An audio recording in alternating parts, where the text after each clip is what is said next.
Supporting girls on the run is how we flow. Achieving good health and lifting self-esteem. Girls on the run is the ultimate team. We're here with Carolina, Giselle, and Araceli, and they're about to run in Girls on the Run. Araceli, have you seen any changes in your daughter as she's participated in this program? Yeah, it made her a lot more just outgoing, and she's been, I think the program has helped her just find out who she is and be empowered by the program. So I'm here just to support her and support everyone from Girls on the Run. We're here with the Wood River St. Luke's team. How are you ladies feeling today? Woo! We're feeling fired up. Have you guys been talking about this event for a while? For a couple of weeks, we were getting fired up. Everybody's supporting our community by doing this. And how do you feel about supporting Girls on the Run in particular? We are fond of the organization because we want to empower our community to be healthy through movement. And do any of you have kids that participate in the program? Yes. And what kind of effect did it have on them? Positive outcome, just a sense of belonging to a group and empowering each other. Joining me is Daisy Buxton. She is one of the youth board members of Girls on the Run. Hi, Daisy. Hi, Jody. How are you? I'm doing good. So you're a hockey player and a soccer player. What is it about Girls on the Run that propelled you to becoming involved with the organization? Well, I really like the mission. It's just to help younger kids get active and involved. Growing up, you've been around athletic girls, but what is it like watching girls who might not have had the chance to participate in athletics become more confident in themselves and what they're doing? Yeah, I think that's really important just because, there's a lot of girls, especially at my school, who have body image problems or confidence problems, and I think that this it starts here where they need to grow that confidence and develop that to become stronger people in general. Jules Grimm and her daughters Emma and Brooklyn. Jules, how did you get involved in Girls on the Run? I just heard about it on Facebook, and they asked me if my daughter wanted to do it, and I'm a big runner, so I thought it would be a great program, and so I put her in it, and then I wanted to do it with her, so then I started coaching too. And how long ago was that? Last year. So I did it last year and this year. And what's the experience been like for your girls and you being part of this program? It's been amazing. This is a fantastic program. Not just helping them know who they are and what they can accomplish, but just being able to do it with them and create good experiences with each other. I'd like to have your daughters be able to accomplish something like this and be right there by their side while they do it. It's wonderful to be able to do it with them. I'm super proud of them. They work so hard, and just being there to motivate them to keep trying and to keep going. And then I think that they feel really proud of themselves being able to accomplish something like this. And I think it's important to mention you guys come up from the Magic Valley for this, and you're a coach in Twin Falls, so you're really getting that program going in the Magic Valley. Yeah, we actually already ran our 5K in the Magic Valley in Twin Falls, and we came up here and did this last year, and we just loved it so much. And my girls did it last year with me, and they begged me to come back up and do it. Hi, we're here with Mary Fouth, Executive Director of Girls on the Run in the Wood River Valley. Although, have you expanded to southern Idaho now? Yeah, we actually serve all of Twin Falls and the counties between there and here in Camas as well. My understanding is in 2002, Sherry Kuntz founded the local Girls on the Run program. How did you get involved, Mary? I was working for a company that was sponsoring the 5K, and I approached Sherry one day and wanted to coach, so I started as a coach. And then about a year later, I had an opportunity to talk to her about this position as a program director and eventually executive director. What is it about the program that drew you to it? Well, at the time, I had a young daughter. She was about 4 or 5 at the time. So I knew how important the topics that the girls are covering in the program are, and I really wanted to learn as a parent more about those topics. And so for selfish reasons, I wanted to learn and also connect with the youth in our community and then bring that home to my daughter eventually. So Girls on the Run caters for 3rd to 8th graders. What is it about that age, those age groups, what is so crucial about it in their development?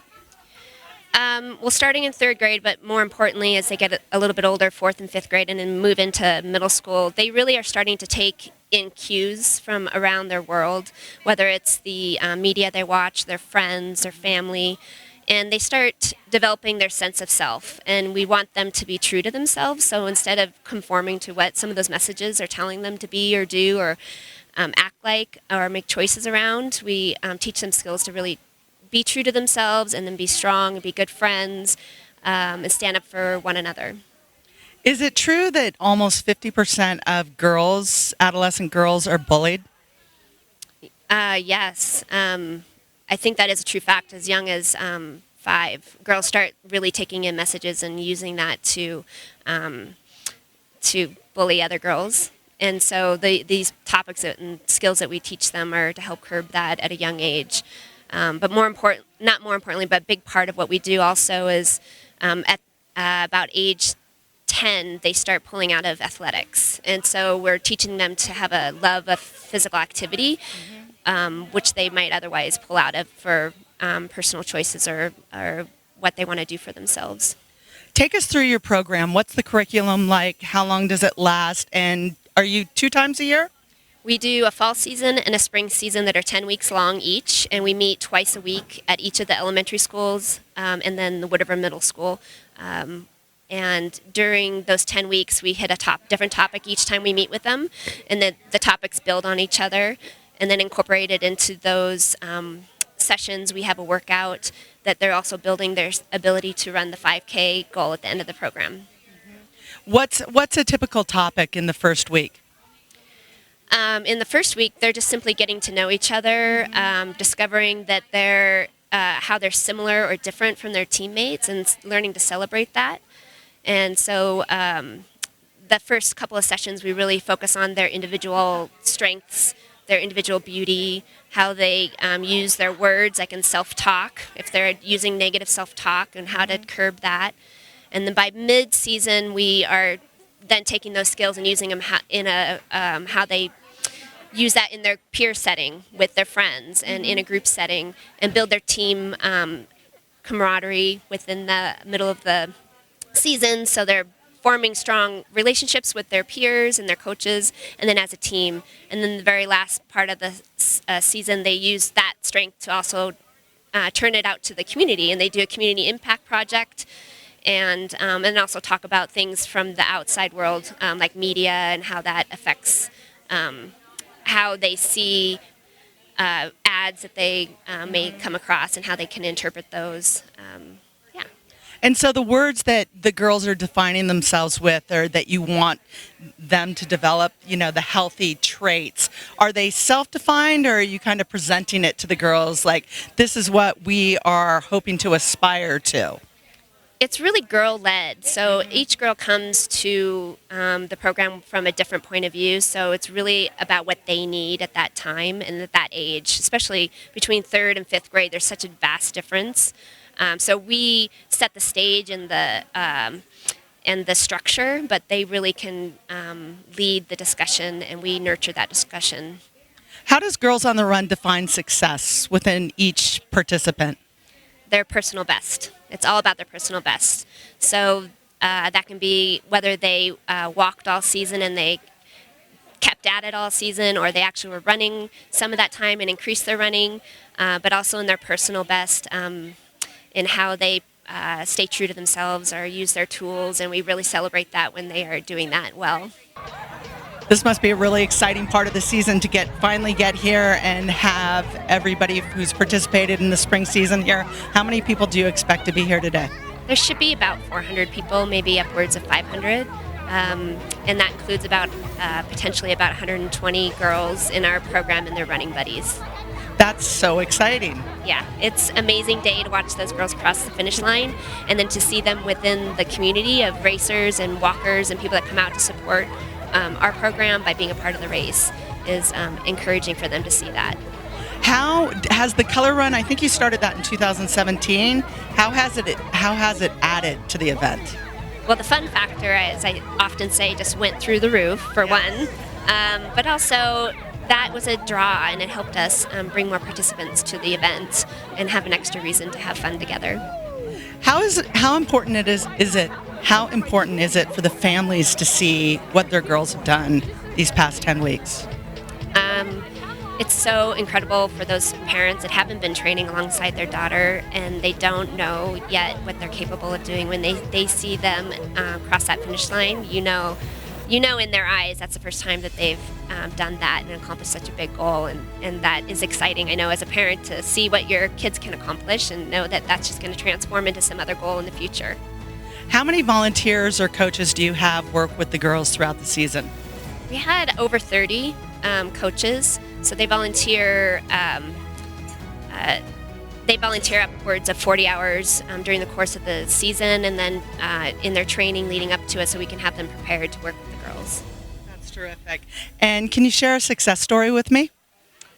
Sure. I have to think about that for a second. Okay. It's been a really busy season, but often a parent came up to me the other day, and she said that not only is she seeing her daughter be more confident in her schoolwork and in her peer setting, but she corrected her mom and used one of the tools that we taught her when expressing her emotions. She used the tool, I feel when you, I would like you to do something different. So they use, when you get to see that they're using those tools at home and in a constructive way with the parent, and the parent can recognize that, that's pretty powerful. So not only are you empowering through words, but you're empowering through actions. Yes. Yeah. Well, good job, Mary Fouth. Thanks, Jody. And good luck today. Yeah, we'll have fun. Okay, thanks. Since 2002, more than 2,000 girls have participated in Girls on the Run in Sun Valley. Such an important organization doing really great work here in the Valley. We're so glad we can be here today, and we're keeping our eye on Sun Valley for you.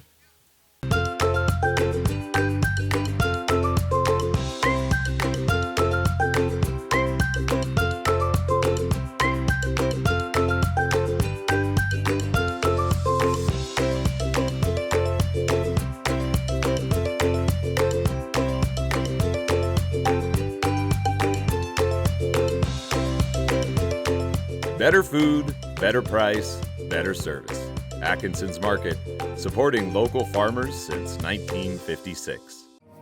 I moved out to Idaho 4 years ago, so I met a lot of people and I really, really like it here. In New York, I was always sort of introverted. When I came out here, that no longer was me.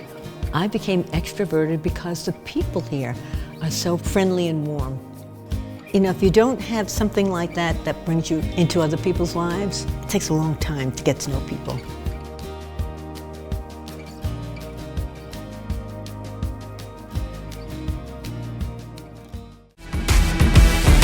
I'm Derek Agnew, General Manager of Zenergy Health Club and Spa, and I want to take you inside and show you what we've done with our new Pivot Studio, which is going to blow you away.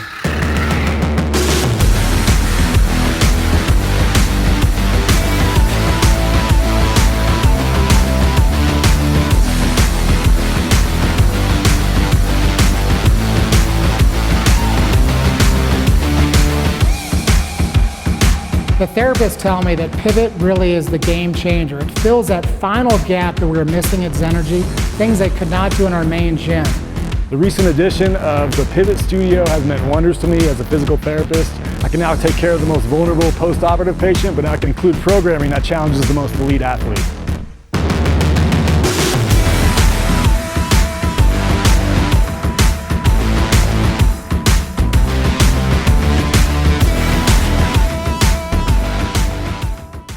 Welcome to Pure Body Bliss, your home in Hailey for extraordinary movement training. Pilates, yoga, and fusion classes, as well as incredible massage. We specialize in private and semi-private sessions, dynamic group classes, and exceptional massage techniques to both realign and relax. At Pure Body Bliss, we have something for everyone, including restorative yoga, core-focused Pilates, and our studio-exclusive high-intensity burn classes, just to name a few. All taught by patient and highly educated professionals with thousands of hours of teaching experience. Have fun, work hard, sweat, then relax, restore, and rejuvenate, all in one beautiful setting. Solidify your resolutions with our complete unlimited membership. At Pure Body Bliss, we love your body.